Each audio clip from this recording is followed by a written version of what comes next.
The traditional financial system is in trouble. Again, no one's even talking about this Bank of Elkhart that's been shut down by the Kansas Bank Commissioner, making it the 5th U.S. bank failure of the year. This is absolutely wild.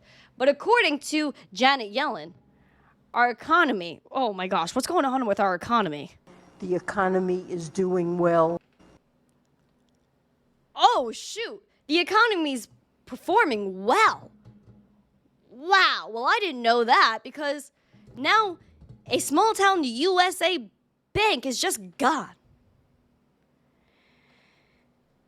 This is a small town in America. This was a tiny 4-branch bank in Kansas City that failed, becoming the 4th lender to be seized by regulators this year and the 5th to fold altogether. This was the Heartland Tri State Bank of Elkhart in Kansas. It's the smallest to go under in 2023 by far, but it had $139 million in assets when it went down on Friday. And again, this all happened on Friday. So that way, again, SVB even happened on Friday where the bank collapsed and people were stuck over the weekend concerned if they could feed their families.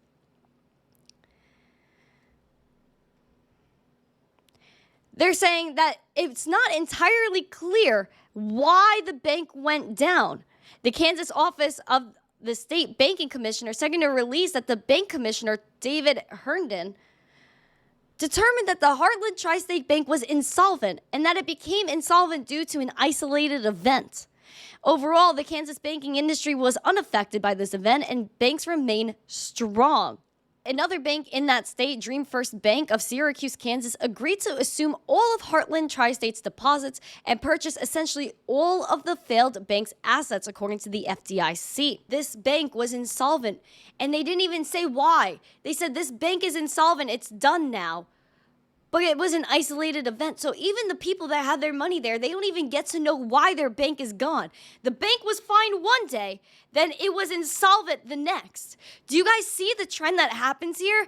SVB, First Republic, all the same thing. One day your bank is fine, the next day your bank is not fine. And then it's getting bought by another bank, which then gets bought by a bigger bank. And then you're all consolidated into 4 big banks, then it gets to 3, then it gets to 2, then it gets to the central bank alone, and then you're done. We're finite.